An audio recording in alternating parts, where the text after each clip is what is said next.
అయ్యా నమస్కారం. నా పేరు సాయికిరణ్ శర్మ. మాది తెనాలి. గత 2 రోజులుగా రాజేష్ మహాసేన అనే వ్యక్తి మీద హిందూ సమాజం, బ్రాహ్మణ సమాజం మూకుమ్మడిగా దాడి చేయటం జరుగుతూ ఉంది. గమనిస్తూనే ఉన్నాం మనం కూడా.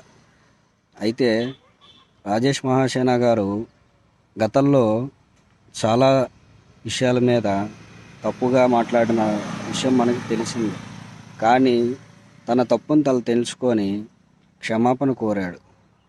క్షమాపణ కోరటం అంటే ఏంటండి? తన తప్పును అంగీకరించడమే కదా!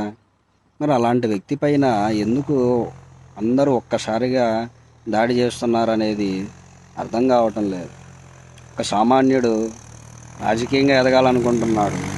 రాజకీయంగా ఎదగాలనుకుంటున్నప్పుడు గతంలో తీసుకొచ్చిన మాటలు ఇప్పుడు చెప్పి తను ఇట్లా మాట్లాడాడు, తను అట్లా మాట్లాడాడు. ఎందుకండి? ఎవరు మానవుడు అన్నాక అసలు తప్పు చేయనివాడి విధంగా మాట్లాడుతున్నారే మీరు. ఇప్పుడు మాట్లాడే వాళ్ళంతా తప్పు చేయకుండా ఉన్నారా? మీరేమన్నా సత్యహరిశ్చంద్రులా ఏంటి? ఆ? సామాన్యుడు రాజకీయంగా ఎదగటం తప్పేముందండి? యువత రాజకీయాల్లోకి రావాలంటారు, సామాన్యుడు రాజకీయాల్లోకి రావాలంటారు. తెలంగాణలో ఏమో బర్రె లెక్కనేమో మీరేమో చక్కగా ఆ ప్రజలేమో నెత్తి మీద పెట్టుకొని పూజించారే ఆ ఎన్నికల సమయంలో. అలాంటిది ఒక రాజేష్ మహాసేన తను రాజకీయంగా ఎదగాలని ముందడుగు వేస్తుంటే వెనకడుగు వేయాలని చాలామంది తన మీద దుష్ప్రచారం చేయటం చాలా బాధాకరం అండి. తను గతంలో మాట్లాడాడండి చాలా విషయాల మీద. హిందువుల గుళ్ళపై దాడులు జరుగుతుందే మాట్లాడాడు. శ్రీరాముని విగ్రహం తల విషయంలో కూడా మాట్లాడాడు. రథం కాలిపోయినప్పుడు మాట్లాడాడు. ముస్లిం సోదరులకి అన్యాయం జరుగుతున్నప్పుడు మాట్లాడాడు. ఒక దళితులనే కాదండి, ప్రతి వర్గానికి తను మాట్లాడుతూనే వచ్చాడు. తను మాట్లాడిన దానికి కేసుల్లో ఇరికించి కోర్టులకు వెళ్ళి వస్తూ ఉన్నాడు. తనేం తప్పు చేయలేదు. తను చేసిన తప్పు ఒక్కటే ప్రశ్నించడం. ఆ ప్రశ్నించడం మూలాన తను ఇప్పుడు మళ్ళీ కోర్టులకు వెళ్ళటం రావటం, వాటి మీద పోరాటం చేస్తూ ఉన్నాడు. సామాన్యుడే అండి తను కూడా. మీ నియోజకవర్గానికి గొప్ప పేరు తీసుకురాగలిగే వ్యక్తి మా రాజేష్ మహాసేన కూడా అండి. ఒక సామాన్యుని మీరు ఎన్నుకుంటే మీ నియోజకవర్గం గురించి చాలా గొప్పగా చెప్పుకుంటారు, ఒక సామాన్యుని గెలిపించిన ప్రజలు అని చెప్పి. కుక్క కుక్క కుక్క అని మాట్లాడుతున్నారే,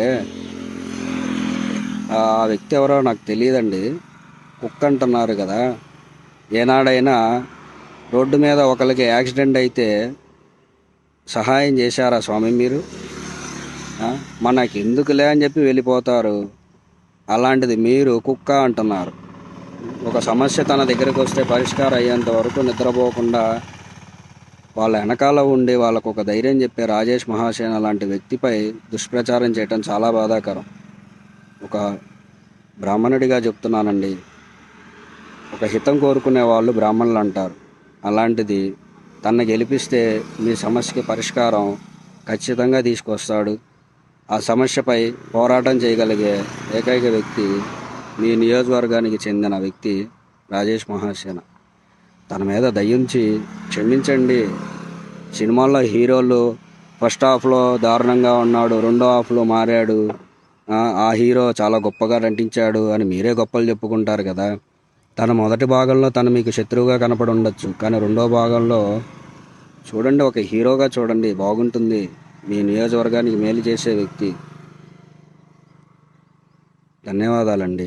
అర్థం చేసుకోండి.